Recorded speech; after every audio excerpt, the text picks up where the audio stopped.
ಒಂದಿಷ್ಟು ಆಕ್ಟಿವ್ ಕಮ್ಮಿ ಆಗುವಂಥದ್ದು ಈ ರೀತಿಯಾದಂಥ ಒಂದಿಷ್ಟು ಘಟನೆಗಳು. ಎಲ್ಲಿವರೆಗೂ ಮೋಸ ಹೋಗೋರು ಇರ್ತಾರೋ ಅಲ್ಲಿವರೆಗೂ ಮೋಸ ಮಾಡೋರು ಇದ್ದೇ ಇರ್ತಾರೆ ಅನ್ನುವಂಥದ್ದಕ್ಕೆ ಈ ಒಂದು ಸ್ಟೋರಿನೇ ಸಾಕ್ಷಿ ಅಂತಾನೆ ಹೇಳ್ಬೋದು. ನೋಡಿ, ಚಿಕ್ಕಬಳ್ಳಾಪುರ ಮಹಿಳೆಯಿಂದ ವಂಚನೆ ಆರೋಪ ಕೇಳಿ ಬಂದಿರುವಂಥದ್ದು. ದುಬೈನಿಂದ ಬಂದಂತ ವ್ಯಕ್ತಿಗೆ 35 ಲಕ್ಷ ರೂಪಾಯಿ ಆರೋಪ ವಂಚನೆ ಮಾಡಿದ್ದಾರೆ ಅನ್ನುವಂಥದ್ದು. ಚಿಕ್ಕಬಳ್ಳಾಪುರ ಮೂಲದ ದಿವ್ಯಾರಿಂದ ವಂಚನೆ ಆರೋಪ. ಗೋಲ್ಡ್ ಇನ್ವೆಸ್ಟ್ಮೆಂಟ್ ಎಕ್ಸ್ಚೇಂಜ್ ಹೆಸರಿನಲ್ಲಿ ಒಂದಿಷ್ಟು ವಂಚನೆ ಮಾಡಿದ್ದಾರೆ ಅನ್ನುವಂಥದ್ದು. ಹೊಸೂರು ಮೂಲದ ಲೋಕೇಶ್ ಹಣ ಕಳೆದುಕೊಂಡಂತ ವ್ಯಕ್ತಿ. ದಿವ್ಯಾ ಮಾತು ಕೇಳಿ ಆನ್ಲೈನ್ ಶೇರ್ನಲ್ಲಿ ಒಂದಿಷ್ಟು ಹೂಡಿಕೆಯನ್ನು ಮಾಡಿದಂತ ಈ ಲೋಕೇಶ್ ಹಣ ಪಡೆದು ಲೋಕೇಶ್ಗೆ ಬ್ಯಾಂಡ್ ನೀಡಿರುವಂತ ದಿವ್ಯಾ.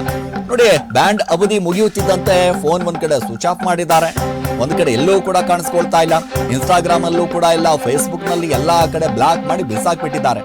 ಸೊ ವಂಚನೆಗೆ ಒಳಗಾದಂತ ಲೋಕೇಶ್ ಏನ್ ಮಾಡಿದ್ದಾರೆ, ಇದೀಗ ಪೊಲೀಸ್ ಠಾಣೆ ಮೆಟ್ಲನ್ನ ಹತ್ತಿದ್ದಾರೆ. ನನಗೆ ಈ ರೀತಿಯಾಗಿ ಮೋಸ ಮಾಡಿದ್ದಾರೆ, ಅರೆಸ್ಟ್ ವಾರೆಂಟ್ಗೂ ಕೂಡ ದಿವ್ಯಾ ನೋ ಡೋಂಟ್ ಕೇರ್, ಯಾವುದೇ ಕಾರಣಕ್ಕೂ ಕೂಡ ಭಯ ಪಡೋದಿಲ್ಲ. ಯಾಕೆ ಅಂತಂದ್ರೆ ಇತ್ತೀಚೆಗೆ ಒಂದಿಷ್ಟು ಈ ಮೋಸ ಮಾಡೋರಾಗಿರ್ಬೋದು, ಒಂದಿಷ್ಟು ಈ ಸುಲಿಗೆ ಮಾಡೋರಾಗಿರ್ಬೋದು, ಯಾವುದೇ ಕಾರಣಕ್ಕೂ ಕೂಡ ಪೊಲೀಸ್ ಅಧಿಕಾರಿಗಳ ವಾರೆಂಟ್ ಆಗಿರ್ಬೋದು, ಕೋರ್ಟ್ ನಿಂದ ಬಂದಂತ ಆದೇಶಗಳಿಗೂ ಕೂಡ ಡೋಂಟ್ ಕೇರ್ ಅಂತ ಇರ್ತಾರೆ. ಯಾಕಂದ್ರೆ ಅಷ್ಟೊಂದು ಮಂಡತನ ತೋರಿಸ್ತಾ ಇರುವಂತದ್ದು. ಸೊ ಇದೀಗ ಕೇಳಿ ಬಂದಿರುವಂತಹ ಒಂದು ಆರೋಪ ಇದೆಯಲ್ಲ, ನಿಜವಾಗ್ಲೂ ಕೂಡ ಸರಿಸುಮಾರು 35 ಲಕ್ಷ ರೂಪಾಯಿ ರೀ. ದುಬೈನಿಂದ ಕಷ್ಟಪಟ್ಟು ದುಡ್ಕೊಂಡು ಬಂದಂತ ಈ ವ್ಯಕ್ತಿ ಇದೀಗ ಒಂದ್ ಕಡೆ ಗಮನಿಸ್ತಾ ಹೋದ್ರೆ ಪರಿಸ್ಥಿತಿ ಹೆಂಗಾಗೋಗ್ಬಿಟ್ಟಿದೆ ಅಂತಂದ್ರೆ ನಾನು ಯಾರಿಗೆ ಹೇಳಲಿ ಅನ್ನುವಂತ ಲೆಕ್ಕಾಚಾರದಲ್ಲಿ. ಯಾಕೆ ಅಂತಂದ್ರೆ 35 ಲಕ್ಷ ರೂಪಾಯಿ ಕಳ್ಕೊಂಡ್ಬಿಟ್ಟಿದ್ದಾನೆ.